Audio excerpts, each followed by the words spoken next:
आज से पटना में शुरू होने जा रहा है बुलडोजर एक्शन। दरअसल आपको बताएं, अतिक्रमण के खिलाफ खास अभियान चलाया जाएगा। 9 टीम सड़क से अवैध अतिक्रमण हटाएंगी, अवैध कब्जे को हटाएंगी।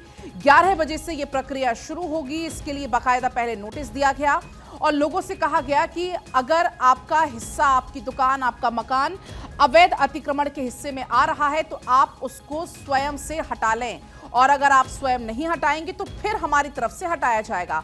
अब आज चूंकि मियाद खत्म हो रही है, समय सीमा चूंकि आज खत्म हो रही है, आज तक का समय दिया गया था, तो पटना में आज भारी सुरक्षा व्यवस्था के बीच में अवैध अतिक्रमण को हटाया जाएगा।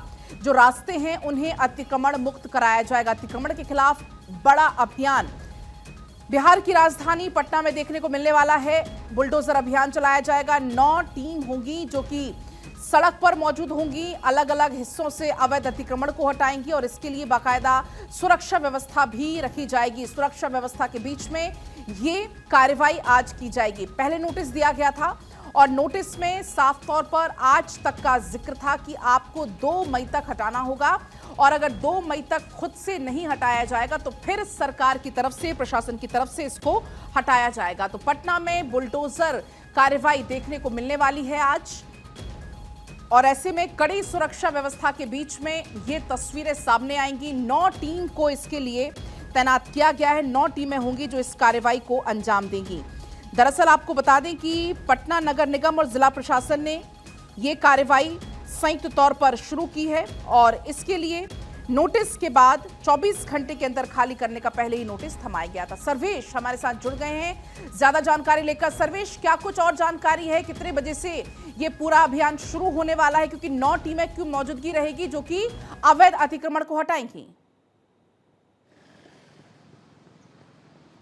बिल्कुल, देखिए 2 तारीख से 30 तारीख तक विशेष अभियान चलाने की बात कही है मुख्यमंत्री सम्राट चौधरी की तरफ से। सीधे तौर पे कहा गया है कि बुलडोजर एक्शन बिहार में जारी रहेगा, और ख़ास तौर पे पटना में। और पटना का जो गंगा का इलाका है, गंगा का जो तटीय इलाका है, उस इलाके में कई ऐसे बड़े बड़े अपार्टमेंट्स और बिल्डिंग्स बनी हुई हैं जिन्होंने कि अतिक्रमण किया हुआ है। सरकारी ज़मीन का अतिक्रमण है, गैर मजरूआ ज़मीन का अतिक्रमण है, और उसको लेकर सम्राट चौधरी की सरकार ने जब नगर विकास विभाग की समीक्षा की थी उसमें ये तथ्य सामने आए थे। और उसके बाद से आज 2 तारीख है, 2 तारीख से लेकर 30 तारीख तक ये अभियान चलाया जाएगा। 9 विशेष टीम तैनात की गई है, जिसमें मजिस्ट्रेट, दंडाधिकारी और इसके अलावा जो सुरक्षा बल होंगे उनकी मौजूदगी होगी। नगर निगम की टीम होगी, नगर विकास और आवास विभाग की टीम होगी। तो एक तरह से कहा जाए तो ये तमाम टीमें जो हैं वो शहर को अतिक्रमण मुक्त कराने की उनके ऊपर जिम्मेदारी, जवाबदेही तय की गई है।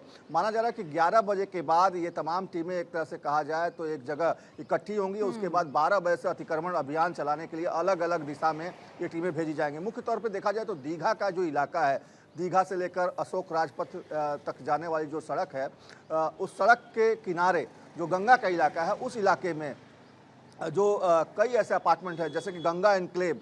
गंगा एन्क्लेव एक बड़ा मुद्दा बना हुआ है बिहार में, क्योंकि गंगा एन्क्लेव में बड़े बड़े IAS अधिकारी, IPS अधिकारी जो चाहे रिटायर्ड हों या फिर अभी सेवा में हों, उन लोगों के फ्लैट्स हैं। इसके अलावा कई रिटायर्ड जज हैं और जो सिटिंग जज हैं उनके भी फ्लैट्स हैं। तो उन फ्लैट्स पे भी कहीं ना कहीं सम्राट चौधरी का बुलडोजर एक्शन चलने वाला है। तो ऐसी परिस्थिति में वो एक बड़ा चैलेंज होगा। अच्छा सर्वेश, लेकिन ऐसे में देखा जाता है कई बार अतिक्रमण तो हटा दिया जाता है, लेकिन कुछ समय के बाद लोग वहां पर फिर से कब्जा करने लग जाते हैं, फिर से वहां पर दीवारें खड़ी करने लग जाते हैं, यहाँ पे जगह घेरने लग जाते हैं। तो ऐसा दोबारा ना हो, क्या इसको भी सुनिश्चित किया जाएगा?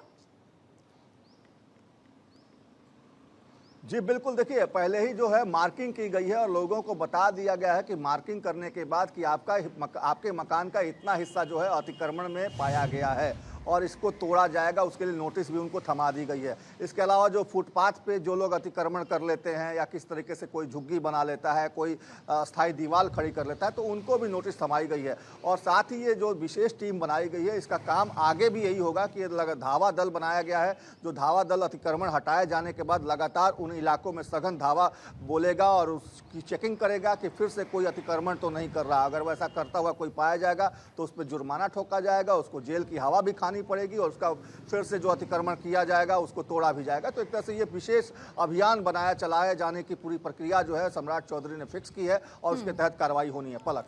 बिल्कुल सर्वेश, और आपने जैसा कि बताया भी अभी कि लगभग पूरे महीने, लगभग 30 तारीख तक ये अभियान चलने वाला है, लेकिन कभी कभी लोग भी कुछ आक्रोशित हो जाते हैं या प्रदर्शन वो करने लग जाते हैं, तो उसको किस तरीके से यहाँ पर देखा जा रहा है या कैसे ये तैयारियां की जा रही, कैसे वहां पर सुरक्षा बलों की भी मौजूदगी होगी?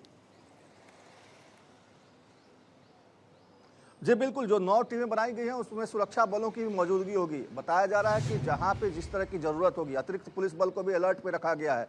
अगर कहीं पे कोई अतिक्रमणकारी अगर किसी तरह का प्रदर्शन करता है, अगर किसी तरह के सरकारी काम में बाधा डालता है, तो उसके खिलाफ भी एक्शन लिया जाएगा और इसके लिए पुलिस लाइन में अतिरिक्त पुलिस बल को मुस्तैद किया गया है, अलर्ट पे रखा गया है। जैसे ही कहीं इस तरह की कोई बात होगी, तुरंत वज्रवाहन और जो रैफ के जो जवान हैं उनकी वहाँ मौजूदगी हो जाएगी, उनको तत्काल वहाँ बुला लिया जाएगा। तो एक तरह से कहा जाए तो पूरा शहर जो है आज अलर्ट मोड पर है। आज से 30 तारीख तक जिस भी इलाके में अतिक्रमण हटाया जाएगा उन तमाम इलाकों में अलर्ट मोड पे पूरा शहर रहेगा और पुलिसकर्मियों को भी तैनात रहने के और अलर्ट बिल्कुल, और रहने ये के आदेश प्रक्रिया दिए गए हैं। कुछ ही देर के बाद शुरू भी सर्वेश हो जाएगी। फिलहाल बहुत शुक्रिया आपका पूरी जानकारी साझा करने के लिए।